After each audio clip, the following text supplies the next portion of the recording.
The Giles trials, predictions, insights, it's all happening, ladies and gentlemen. I was down in Melbourne on the weekend training with Lachlan Giles. I've seen the setup. I have some insight, and I want to share it with you if you're excited for this, because I know I am. Team Australia is going to be banging. Yeah, I'm pumped for this. Can you just clarify, Giles Trials is Lockie Giles' team for CJI, For correct? the CJI. So they've set up a 3-quarter pit at the gym. They will be streaming it on the bteam YouTube channel, so you all need to get up on that. It's a monster, and this is why. They are doing a 16-man selection for a free spot in the kind of top 6. Right. So that's tough. Which weight category is this for? So here's the interesting thing, which a lot of people don't know, and I'll share this more openly, or maybe I didn't understand it, and maybe you can benefit from my ignorance and my learning. They are looking for someone over 99 and someone under 99. Right. Right. But here's the thing. Australia has a few big folks out there, but also there's a bunch of big folks who are not participating in these trials. So we've got some big men, right, and then we've got some medium to large men, yep, and it's really who gets the most submissions. This is what it's all about. There's no winning by points, really. I mean, you could potentially do that, but if you're not submitting people, you're not getting picked. Yeah, it's a round robin event, is it? Yeah.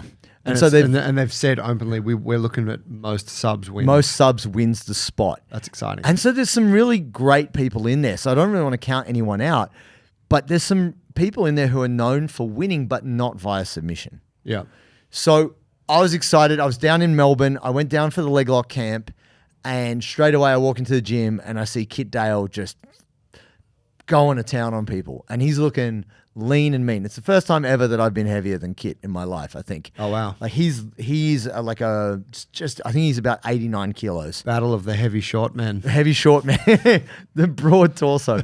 My legs might actually be longer than Kit's. Holy shit. He's got the killer moustache. He does have he has a very unique body shape in that way. Huge torso, massive. Quite like the Russian tank Sadulayev. Yeah, it's similar actually. Good analogy there. And Kit is a phenomenal competitor. I think this is the thing. People have forgotten about Kit. He performs so well. When it comes to competition, he does exceptionally well, but he's not renowned as a finisher. It doesn't mean he can't submit people. Right.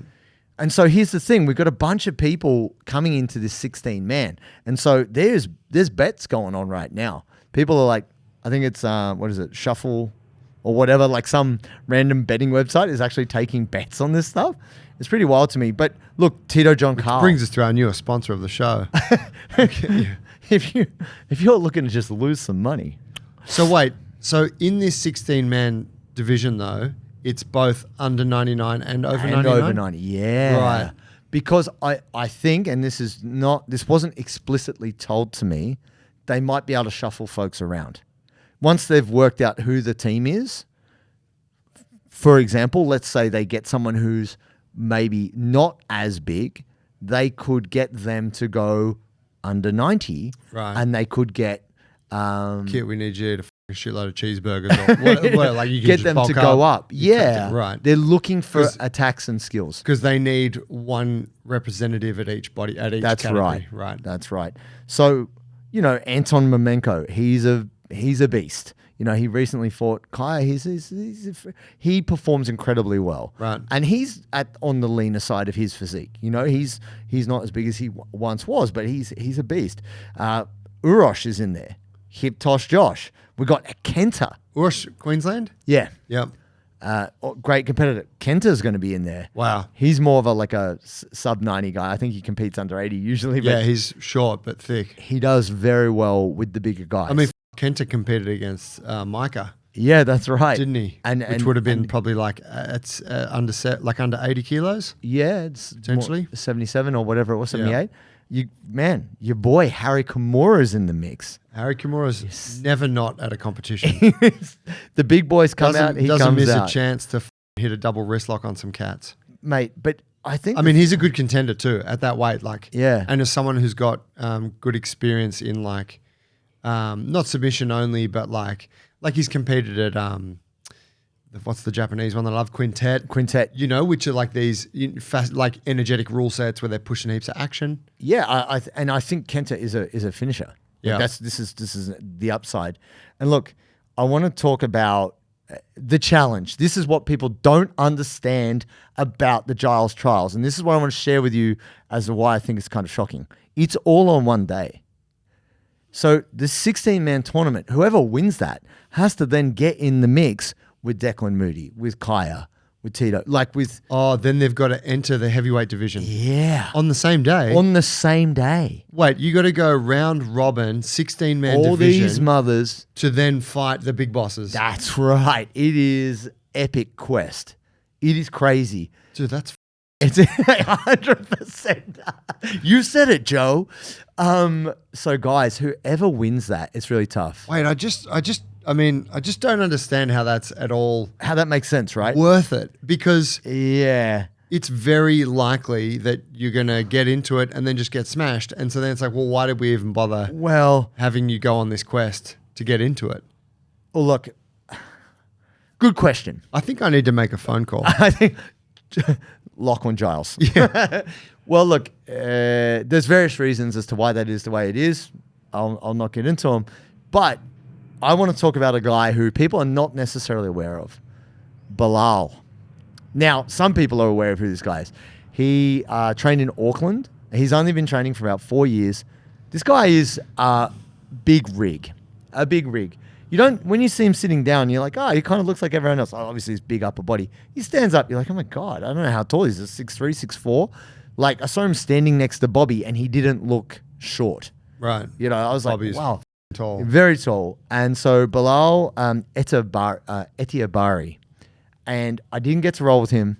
I was hesitant to roll with him because he's renowned for wrecking people. Right. And I saw him and Kit go to war. It was pretty interesting because Kit has a great passing style. Bilal has a very specific guard, leg lock, destroy you game. And he's all about that. He believes that's the way jiu-jitsu should be done. And he's very anti what he calls American jiu-jitsu, which is the wrestle, takedown, pass, submit. He's like, no, that's bullshit. You pull guard, you get to the legs, you break legs. Right. That's his whole mentality. And he has moved to train full-time in Melbourne with Lachlan. Oh, wow. And so he is really the dark horse because he's big enough, strong enough, and brutal enough to be able to get those submissions. That's what his game's all about. And I think he also has the size to deal with some big humans. So you're stating that this kid's a bit of a favorite? I wouldn't say he's a favorite because there's some other people in there who are more achieved. I believe he's the dark horse. Right. That's my prediction. I feel like even though I like and respect so many of the other people in the 16-man, I think Bilal is like a real threat. Right. He's super efficient too. Like he could do a ton of matches like that and not burn up a lot of energy because he's not trying to wrestle. It is a very efficient way to approach a match, isn't it? Yeah. He's renowned for just breaking people's shit. Right. So we'll see how that plays out. Now, when it comes to that kind of final group of killers, for me, I mean, I am biased. Imagine. Yeah, no. For me, it's JT Neutrality Tomlinson. What? That's what they call me. What? Who have we got in that category? I'm just getting the permanent the list here so I don't misspeak. But for me, my prediction is Kaya and Declan. I think Declan is the most... What you're saying in the final? Yeah, like I feel like I don't know how the submissions are going to stack up because that's actually how they're deciding it. Declan is f***ing huge. He's huge. He's the most proven big coming out of Australia in terms of international competition and being at bteam and doing everything that he has done. So when we have a look, we've got Declan Moody, Bob Frias, Alabibi Orazbek. I don't even know who that is. Kyle Rudolph. Oh, sorry, my bad. Bilal is actually in the... He's already in the... He's right, he's there. He's there, so he doesn't have to go through that. Okay. And then whoever wins the trials. Okay, so Kaya... Yeah, right, Kaya's in there. Kaya's going to be small in that division, isn't he? He is. He's more like naturally a kind of 90-ish. Yeah. But he's just come off the back of of the Alione team camp, Right. and they had everyone there. And they even had Kainan Duarte teaching there, who's Okay. a great champion. Yeah, and so great pool of talent there. Kind of. The guy just lost. He's worthless now. His game is nothing. He's been defeated. Yeah, guy's a loser, clearly. But that's the thing, different people show up to different thing at different times, and they say that Kainan really shows up for the ADCC, but maybe not as good for his super fights. Yeah. Different people are better in different formats. Here's the thing, folks. There is still one big outstanding detail that I've been dancing around, but let's get to it. It's the 66 kilo wildcard draw. Oh, okay. Now, what you should know about the wildcard draw is it can be anyone from around the world. Right. So it doesn't have to be Australia, or I was wrong. Imagine that. I read it wrong. I thought it had to be Australia. JT, sometimes Asia. wrong. Tomlinson. Sometimes. Rarely wrong. But that's the thing. I thought it had to be someone local. That's why I thought the way. No. Anyone. It can be anyone in the world. Just to clarify, so Lockie has his team of how many? 5? 5, and he has to have the 6th. So it's... Or it's 6 it's people he needs. 66, under 70, middle. 77, 88, 99. So under 90, under 100, over 100. Right. And so he's basically got wild card at 66. Yep. And then he's got the heavyweight, which is to be decided. Yeah. Heavyweight and under 99. Right. So what's he got? 3 people. He's got 3 people solidified. Yeah. Levi. No, he's got Levi and Lucas. That's the only 2 people locked in. There's 3 more to come. Okay. But the 66 could be anyone, and there's been a leak. You know what I love? When someone shares a secret with me, and that secret is helpful.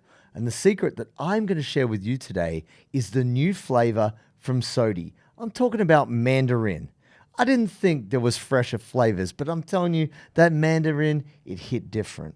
Not only does it give me sodium, potassium, magnesium to keep my muscles pumping, it gives me the chef's kiss of freshness. I cannot recommend it enough. Now, if you want to get yourself some new flavors, they also have kiwi. You need to go to Sodi, SODII.com.au, and use the code Bulletproof15 to get 15% off, get fresh, and get that flavor. Oof. Oh, wow. There was a text message. Similar, maybe, in Pete Hegseth. It's foolery. Yeah, it was somebody in a group chat forgetting that they've included. We're bombing the Houthi rebels. What? Who's in? Yeah, and then don't be touristing in Yemen at this time. It went out to It went out to I think 10 different high-level jiu-jitsu folks. What? Yeah. What did the now text this could say? be a smoke signal. Could be a smoke signal, but what? As in like a diversion? It could be a diversion, right. But this person that has been rumored is one of the best grapplers in the world under 66, and they don't necessarily have a team. They're part of a big team in the world, but they don't have a team in CJI. Baby Shark. They need somebody.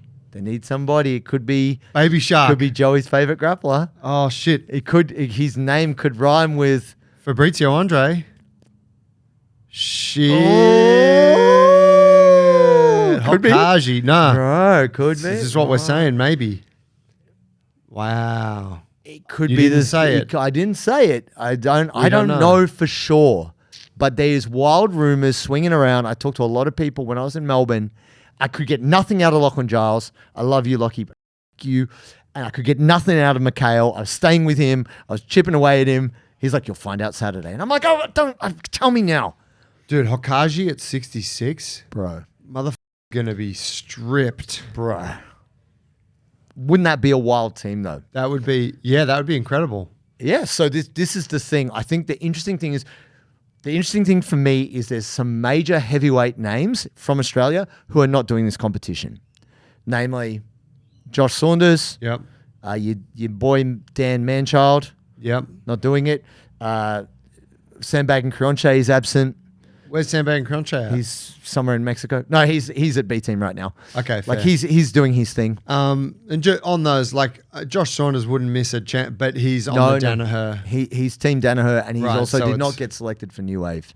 Okay, so it's another side of also Dan Manchild, I believe, would never do a Craig Jones event. Okay. Who else is there? There's look, Australia, there's some we didn't mention that are in the big man lineup, right? We've got Tito John Carl's in there. Yeah, and look, I think Tito is so hard to beat. He's such an X factor, right? And so I didn't want to speak past Tito because I love him. Shout out Tito, you're the man. But bro, it's going to be so hard coming to that 16 man. It's very tough. I was thinking about jumping in last minute. You know what I mean? Of course, and I did. I've been doing some curls and shit. I talked to Lockie about it, and he said that he had your number there to call. Okay. And he said, just wait. Okay. Because also Burak Saman was meant to be in there, but has had to pull out, I think, due to injury. Oh, wow. And so he's there, you know. Joe, just check your messages today, all right? I will, yeah. I've been on Do Not Disturb, but I'll open that shit up. Switch it back on. I guess I'll reply to Lachlan Giles. But no, just going through that fucking fire to then arrive at all these beasts. Yeah, just these monsters. It's incredibly challenging. That's a long day. It's a big day, but it'll be worthwhile, guys. So I want to say this to tell you need to tune in to check out the Giles trials, which is actually on the B Team YouTube. So go over and check it out. But this weekend, this episode actually, it's not going to be out. No, we'll get this episode out. Okay. We'll get this out prior. So definitely go check it out. It's actually going to be quite exciting the way they've got it set up. Yeah. A lot of high quality matchups. There's going to be some sick matches in there. And for our non-Australian listeners who are like, don't even know who any of these guys are. If you don't know who, no, you'll know some of them, of course. But there's some of it's, Lockie and stuff. But this is like side quest precursor story to CJI. Yes. Like this is like you liked Star Wars and then you wanted to watch Mandalorian and shit. Yeah. This is Mandalorian. It is. You want to know the background because there's going to be so much build up.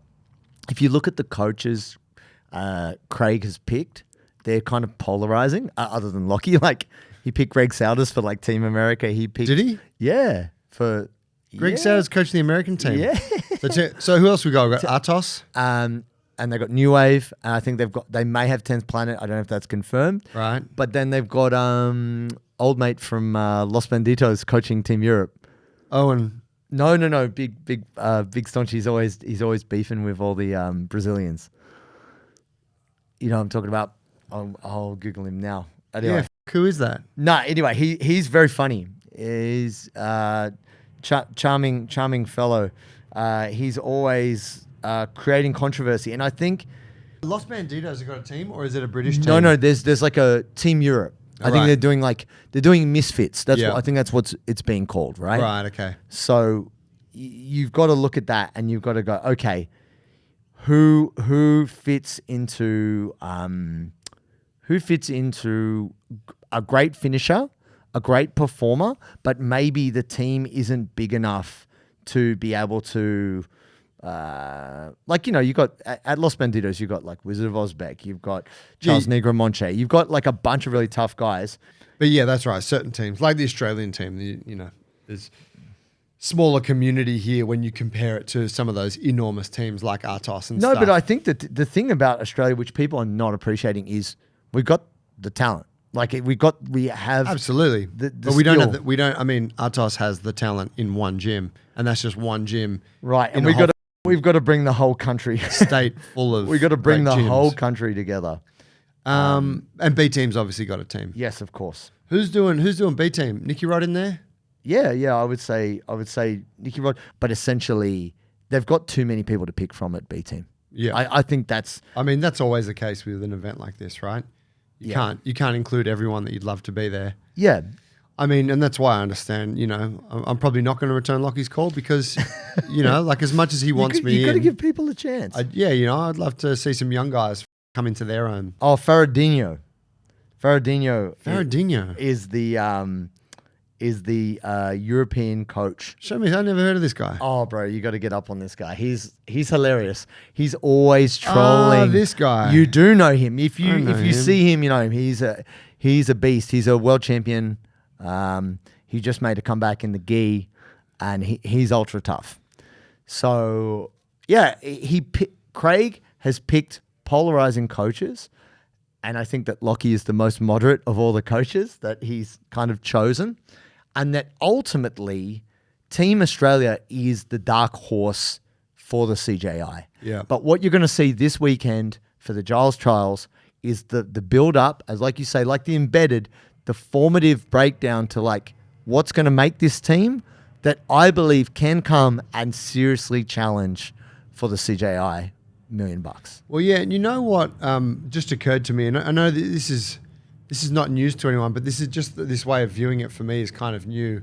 Like Australia obviously is well represented in the international jiu-jitsu scene, but like this event, like specifically, you're like Craig Jones, the worldwide sensation from Australia. Like he's a unicorn in the world of jiu-jitsu. Sure. Lachlan Giles has made his mark as one of the most, as going on one of the most incredible runs of all time in ADCC, Australian. But also impactful coach. That's right. And then Adele Fornerino, the Yes. most hyped and potentially goatest female grappler All time. of all time. And you're like, Australian. oh, wow, actually, yeah, like there is a huge... Levi Sanadu, Levi- possibly the greatest guard. You know, like, yeah, he might have lost to Cade, but did he lose that match? JT's not letting it go. Never. But no, that's right. Yeah, Lucas Cannard getting Lucas the heel Cannard from Victor beat Hugo. Victor Hugo. Like like in the eyes of the rest of the world, they're probably like, what is it with these Australians? Australians. Yeah. But yeah, there it is, folks. Definitely tune in. We'll get this app out. You've got to check out the Giles trials, which will be streaming live on the bteam YouTube. You need to check it out. This is where history will be made. Boss. Shoo.